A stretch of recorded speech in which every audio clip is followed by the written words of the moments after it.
셨다라고 말씀하고 있습니다. 여러분, 저는요 목사이지만 이 이야기가 참 이해하기 힘들어요. 지금도 때로는 믿기 참 어려운 내용입니다. 여러분, 보이지 않는 하나님이요 세상을 창조하셨대요. 근데 인간이요 자신을 창조하신 하나님을 몰아내고 내가 하나님 노릇하고 하고 싶다라고 했습니다. 그런 인간을 하나님이 포기하지 않고 사랑하셔서 자신의 아들을 죽이심으로 인간을 구원하셨다고 합니다. 여러분, 이 예수라는 청년은요 2000년 전에 이스라엘 땅 가운데서 태어났어요. 33년의 젊은 인생을 살다가 십자가에 죽으셨는데 그 죽으신 이유가요 온 인류의 죄를 대신해서 죽는다는 거예요. 그리고 거기에는요 2000년 뒤에 태어날 저와 여러분 때문에도 죽는다라고 말씀하시는 거예요. 그리고 그 예수를요 믿기만 하면 영원한 생명을 얻게 된다라고 말씀하고 있습니다. 여러분, 이게 얼마나 소설 같은 이야기입니까? 아니, 어쩌면 소설보다 더 소설 같은 이야기입니다. 아마 마치 드라마를 보면서 야, 어떻게 저런 일이 있을 수 있어? 야, 연극이고 꾸며낸 이야기니까 가능하지? 라고 생각하는 것 같습니다. 근데 저는 이 소설보다 더 소설 같은 이야기를 믿는 사람입니다. 믿을 뿐만 아니라 전하고 싶은 사람입니다. 20살 때까지는 하나님이 없다고 무시하고 살아왔는데 20살이 돼서 하나님을 만나고 지금 이야기가 저는 저의 마음에 진정으로 와 닿고 믿어집니다. 저는 교회를 다니기 전에는요 교회에 대해 가지고 있는 생각이 있었습니다. 교회 다니는 사람들은 위선적인 사람들이야. 야, 무슨 믿을 게 없어서 보이지 않는 하나님을 믿고 의지해? 또 가지고 있었던 생각이요 세뇌당해서 그래, 그런 생각이었어요. 야, 이게 말이 돼? 말이 되고 이해가 돼야 믿지. 너무 허무맹랑한 소리 아니야? 계속 듣다 보니까 세대당해서 그렇구나, 이런 생각을 가지고 있었어요. 근데요 제가 교회를 다니고 보니까요 저보다 훨씬 더 똑똑하고 잘난 사람도 많더라고요. 교회에서뿐만 아니라 사회 속에서도요, 학교에서도 인격이 훌륭하고요 지성이 풍부한 그리스도인들이 참 많더라고요. 서울대 교수 중에도, 카이스트 교수 중에도요 신실한 과학자가 있어요. TV에 나오는 분인데 알고 보니까 그분이 신실한 과학자예요. 간증도 하는 거예요. 야, 그러니까 이런 사람이 믿는 거라면 이게 세뇌당해서 그런 게 아닐 수도 있겠구나. 뭔가 그분들도 충분히 고민하고 생각해서 믿을 건데 그럼 나도 좀 마음을 열고 알아보고 싶은 마음이 들기 시작했습니다. 여러분, 혹시 오늘 처음 오신 분들도, 여러분, 기독교는요 믿어야 한다고 강압하는 종교가 아니에요. 기독교는요 세뇌시키는 종교가 아닙니다. 기독교는 얼마든지 사랑과 설득으로 우리에게 다가오는 하나님의 사랑이 담겨 있음을 믿습니다. 여러분, 오늘 성경 말씀 한 구절을 읽을 텐데 창세기 1장 1절 말씀입니다. 창세기 1장 1절 우리 앞에 나와 있습니다. 화면에 다 같이 한번 보면서 읽어볼까요? 시작. 태초에 하나님이 천지를 창조하셨다. 우리 다시 한번 크게 한번 읽어볼까요? 시작. 태초에 하나님이 천지를 창조하셨다. 아멘. 여러분, 성경은 한 권이지만 그 안에는요 66권이라는 책이 모아져서 한 권을 이루고 있습니다. 그래서 이 66권 성경 중에 가장 먼저 나오는 책이 창세기라고 하는 거예요. 한번 따라해 볼까요? 창세기. 근데 창세기 처음, 그러니까 창세기 처음이면서 성경 모든 말씀의 처음이 뭡니까? 바로 방금 읽었던 창세기 1장 1절이에요. 태초에 하나님이 천지를 창조하셨다라는 말씀입니다. 여러분, 이 말씀의 의미는요 하나님은 존재하시며 이 모든 우주 만물을 지으신 창조주이시다라는 말씀입니다. 여러분, 성경은요 우리에게 하나님의 존재를 증명하거나 설명하려고 애쓰지 않습니다. 하나님이 얘들아 나는 살아있으니까 나를 제발 믿어다오 라고 그렇게 부탁하시지도 않습니다. 성경은 처음부터 하나님은 천지 만물을 창조하신 살아계신 분이다라고 선언하고 있습니다. 우리는 성경을요 좀 증명해 줬으면 좋겠다고 생각해요. 정말로 하나님이 계신지 좀 나에게 좀 증명해 줘봐. 그렇게 해서 성경을 보려고 합니다. 성경은 그런 책이 아니에요. 만약에 성경이요 하나님의 존재를 증명하기 위한 책이라면 처음이 아니라 맨 마지막에 이렇게 나왔어야 됐죠. 그러므로 하나님은 분명히 살아계시며 이 세상을 창조하신 게 맞다라고 그렇게 결론 지어야 합니다. 근데 성경은 그렇게 하지 않고 처음부터 우리에게 선포하고 선언하고 있는 것입니다. 여러분, 이것은 무엇을 의미할까요? 신앙은요 이해가 이해도 있어요. 신앙은 비상식적이고 비이성적인 게 아니에요. 그렇지만 신앙은 이해로부터 출발하는 게 아니라 믿음으로부터 출발한다는 것을 알려주고 있는 것입니다. 여러분, 많은 사람들은 이렇게 이야기해요. 이해가 되면 믿을게요. 이해가 돼야 믿지. 보여주면 믿을게요. 보여야 믿지. 근데 여러분, 잘 생각해 보시면 이 말도 오류가 있다는 거 아십니까? 보여주면 믿는다? 아니에요. 보이면 아는 거예요. 보이지 않으니까 믿음이 필요한 거라고요. 여러분, 보이면 믿는 게 아니라 아는 거라니까요. 그 말 속에 오류가 있잖아요. 그렇지 않습니까? 그래서 여러분, 신앙은요 참 신비합니다. 이해가 되면 믿을 것 같지만 그렇지 않습니다. 믿으면, 믿기 시작하면 이해가 가기 시작합니다. 여러분, 이 세상에 신이 존재한다라는 것을 증명하는 게 쉬울까요? 아니면 이 세상에 신이 존재하지 않는다라는 것을 증명하는 게 쉬울까요? 여러분, 이것을 논리적으로 존재한다는 것을 증명하는 게 증명하는 게 쉬워요. 여러분, 예를 들어서 한번 보실까요? 그림을요. 여러분, 이 섬에 한번 생각해 보십시오. 이 섬에요, 새가 존재한다는 것을 증명하려면 어떻게 하면 될까요? 어떻게 하면 되죠? 새가 존재한다, 이 섬에? 그러니까 새 깃털, 새똥, 새 흔적을 하나라도 몇 개만 발견하면 쉽게 증명할 수 있습니다. 근데 반면에 새는 존재하지 않아, 새는 없다라는 것을 증명하기 위해서는 어떻게 해야 될까요? 온 섬을요 일일이 다 확인해 보고 샅샅이 뒤져봐야 합니다. 왜요? 새의 흔적이 하나라도 나오면 안 돼요. 새 깃털, 새 발가락, 새 이렇게 발의 흔적조차도 있으면 안 되기 때문에 하나하나 다 확인해 보고 살펴보아야만 합니다. 여러분, 어렵겠죠? 아니요, 어려운 게 아니라 불가능한 거예요. 여러분, 동일하게 이 세상에 신이 존재하지 않는다라는 것을 증명할 수 있을까요? 없어요. 그러니까 신이 없다라고 주장할 수는 있지만 증명은 절대 못합니다. 왜요? 불가능하기 때문이에요. 여러분, 그러면 반대로 신이 존재한다는 것을 증명할 수 있을까요? 증명할 수 있어요. 물론 여기서 이 증명이라는 단어는 어울리지 않고 논증이라는 단어가 어울립니다. 여러분, 신이 존재한다라는 논증이 많은데요, 시간이 없기 때문에 그 중에 가장 유명하고 중요한 한 가지 논증만 알려드릴게요. 철학에서도 가장 기본이 되는 논증입니다. 바로 존재론적 유신 논증이에요. 한번 따라해볼까요? 존재론적 유신 논증. 여러분, 어떤 철학자가 이런 얘기를 했습니다. 그러니까 모래밭을 지나가다가 시계를 발견했어요. 그 시계를 주웠는데 그 시계가 누구인 건지는 몰라요. 그러나 준 사람이 주인을 모르니까 이거는 그냥 하늘에서 떨어졌나 보구나. 여러분, 그렇게 생각하는 사람이 있을까요? 없죠. 그러니까 누가 주인인지는 모르지만 이게 하늘에서 떨어졌을 거야 라고 생각하는 사람은 아무도 없습니다. 왜요? 누군가 만들었기 때문에 그것을 주인은 모를지언정 그렇게는 생각하지 않습니다. 여러분, 이게 무슨 논증이냐면 모든 존재하는 것에는 원인이 있다라는 거예요. 다시요? 뭐라고요? 모든 존재하는 것은 원인이 있다. 어렵지 않으시죠, 여러분? 여기서 어려우면 안 돼요. 조금 더 나가기 때문에 여기까지는 쉬워야 됩니다.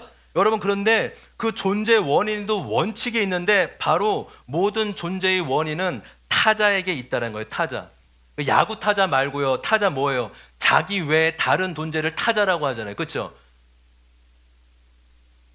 양경식 때 어려우신가요? 이렇게 너무 연기를 너무 열심히 하셔서 벌써 지치셨어. 너무 9시부터 오셔가지고 기도하시고 또 연기 준비하시면 너무 지치셨어. 예. 이게 제일 중요합니다, 여러분. 이 말씀을 위해 드라마를 한 거니까 잘 들으십시오.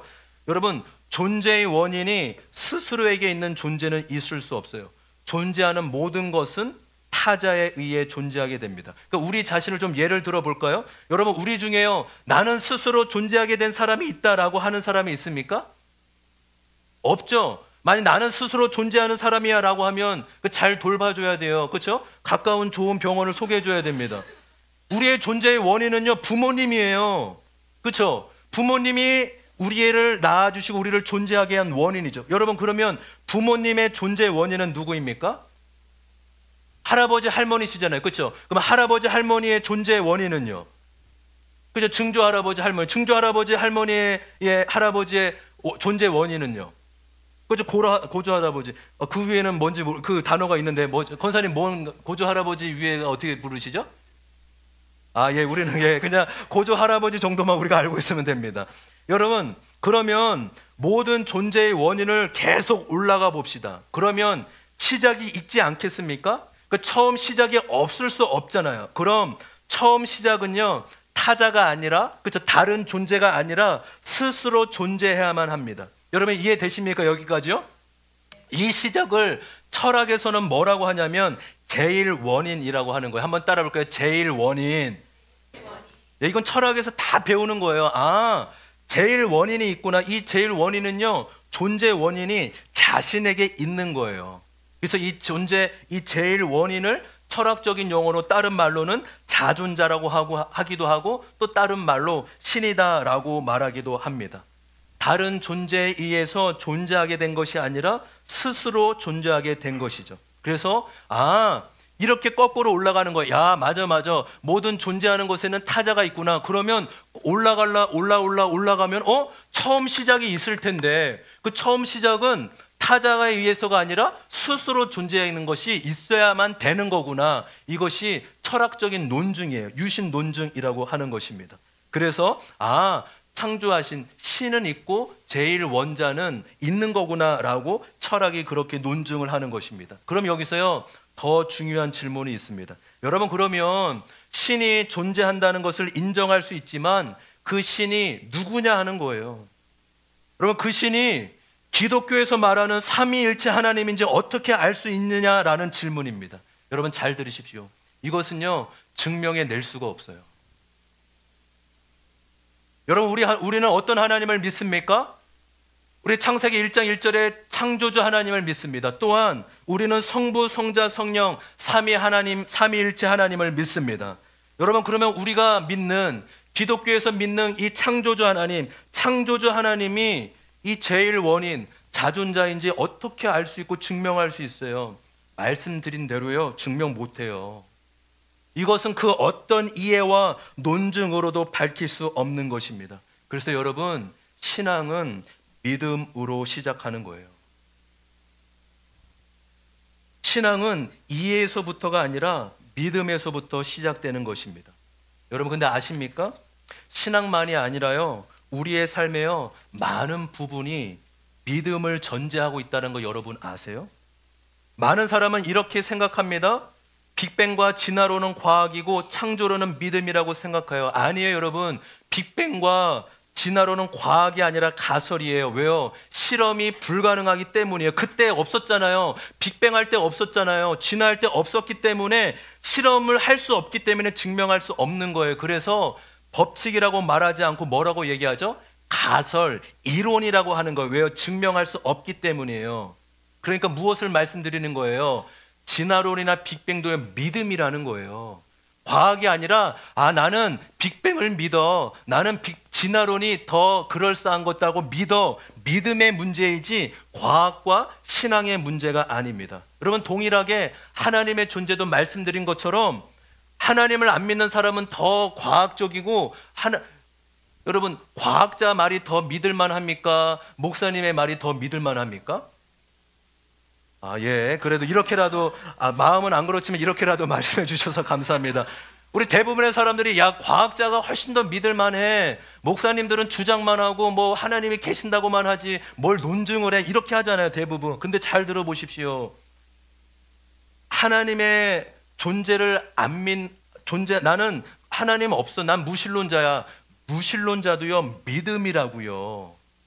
과학이 아니라 왜요? 둘 다 증명할 수 없기 때문에 결국 믿음의 문제예요. 그래서요, 여기 있는 저와 여러분만 믿음이 있는 게 아니라요, 세상의 모든 사람도 믿음을 가지고 살아가요. 어떤 믿음이요?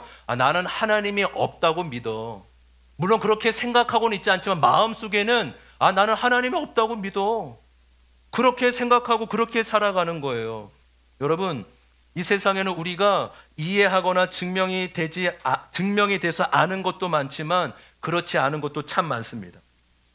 빌리브 갓이라는 책을 쓰신 분이 이 고성준 목사님이신데요. 이분이 원래요, 수학자였습니다. 이제 서울대 수학과를 나오고 UC 버클리대, 여러분 UC 버클리대 들어보셨나요? 예, 하버드, 예일, UC 버클리 이런 순서거든요. UC 버클리에서 수학 박사학위를 받으신 분이, 그래서 이제 한국에 돌아와서 서울대학교 수학 교수를 할 수 있는데, 그때 준비하다가 하나님이 마음 가운데 목회자로, 선교사로 부르셔서 교수로 가지 않고 신학을 하게 돼서 목사님이 되셨습니다. 근데 이분이 이런 얘기를 하는 거예요. 여러분, 학문 중에요, 가장 논리적이고 객관적인 학문이 수학이 아니겠습니까? 왜요? 수학은요, 원인이 없으면 결과가 없어요.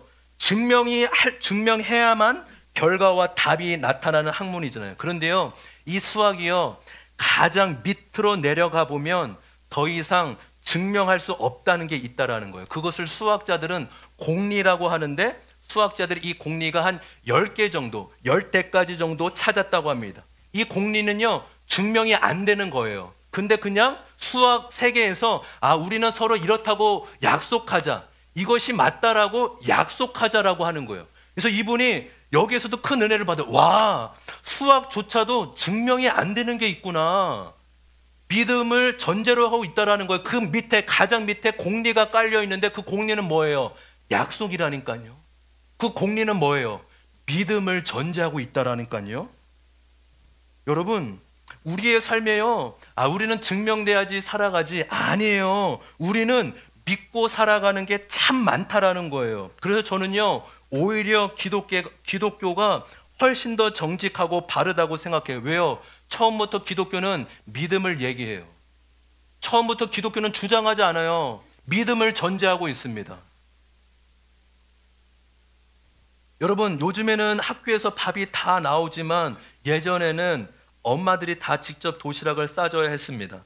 여러분, 엄마가 싸준 그 도시락을 열지 않았을 때요, 밥과 반찬이 있을 거라고 어떻게 증명해요? 친구들 앞에서 얘들아, 이 도시락은 반드시 먹을 게 있어, 내가 무게를 재보면서 증명해 볼게, 이렇게 하는 아이는 한 명도 없을 것입니다. 그 아이는요, 당연히 엄마가 싸준 도시락을 열면 맛있는 밥과 반찬이 있을 거라고 믿습니다.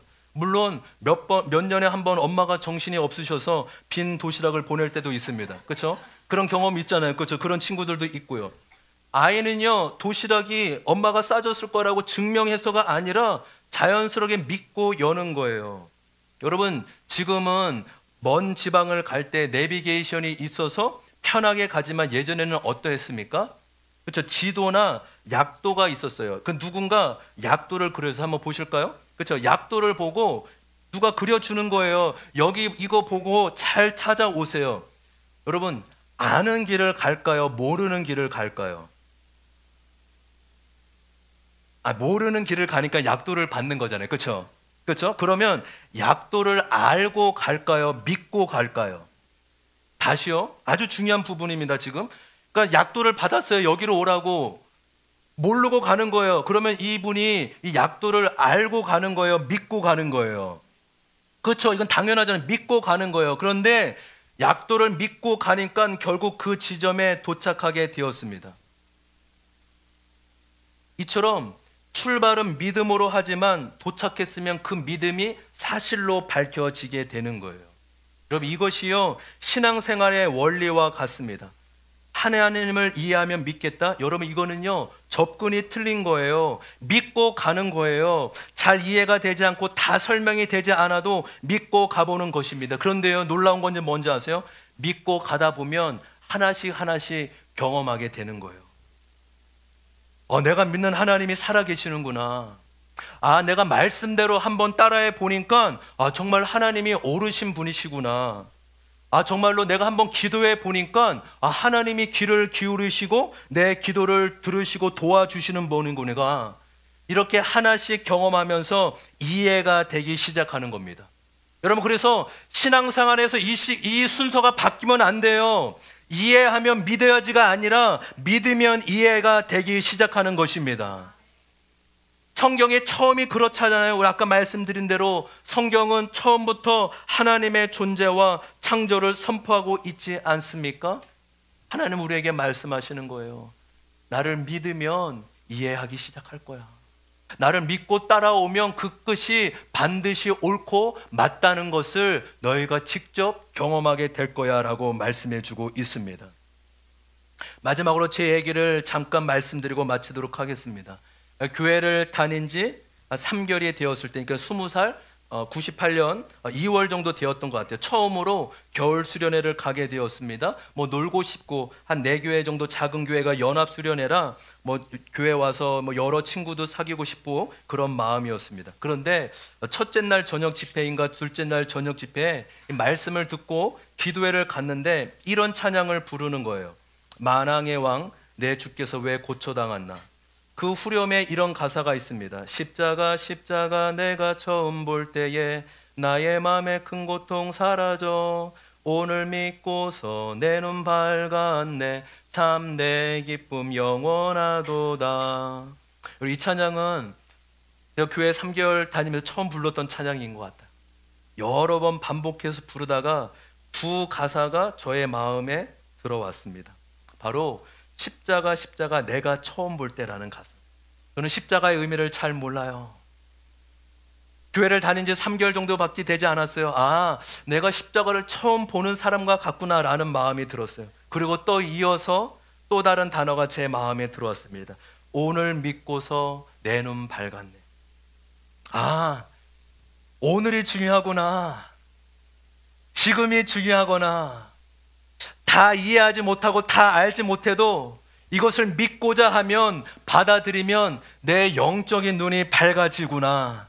내가 구원을 얻게 되는구나 하는 마음이 들었습니다. 주님, 그래서 주님, 제가 잘 몰라요. 제가 주님 계신지도 잘 모르겠습니다. 그러나 오늘 믿으면 내 눈이 밝아진다고 하셨고 오늘 믿으면 영원한 구원을 받는다고 말씀하셨으니 제가 믿고 싶습니다. 제가 주님을 받아들이고 싶습니다. 제가 주님을 알고 싶습니다. 이런 찬양과 이런 기도를 주님 앞에 수없이 드렸습니다. 근데 놀라운 게 그렇게 찬양하고 기도하는데 그 십자가가 믿어지는 거예요. 이해돼서가 아니라 다 알아서가 아니라 그 십자가가 나를 위해 죽어주신 예수님의 십자가임을 믿어지고 제 마음에 받아들이게 되었습니다. 그래서 여전히 제가 가장 좋아하는 찬양이며 저의 믿음의 고백이 담겨져 있는 찬양이에요. 여러분, 오늘 처음 오신 분 또한 최근에 처음 오신 분도 괜찮아요. 여러분, 마음을 열고 하나님을 믿어보시길 소망합니다. 믿으면요 이해가 가기 시작해요. 믿으면 알게 됩니다. 우리 중에요 다 이해가 돼서 믿은 사람은 그 누구도 없어요. 저도 목사지만 여전히 이해되지 않는, 하나님이 이해되지 않는 것이 너무 많습니다. 그럼에도 믿고자 하니까 하나님이 나를 만나주시고 은혜를 주신 것입니다. 그 마음의 소망이 저와 여러분, 특별히 오늘 처음 오신 분, 또 최근에 오신 한 분 한 분에게 있기를 주님의 이름으로 소망합니다. 그래서 우리 모두가 주님을 이해하는 것을 넘어 믿는 자로서 마음을 활짝 열고 주님 앞에 나아가는 저와 여러분 되길 주님의 이름으로 소망합니다. 아멘.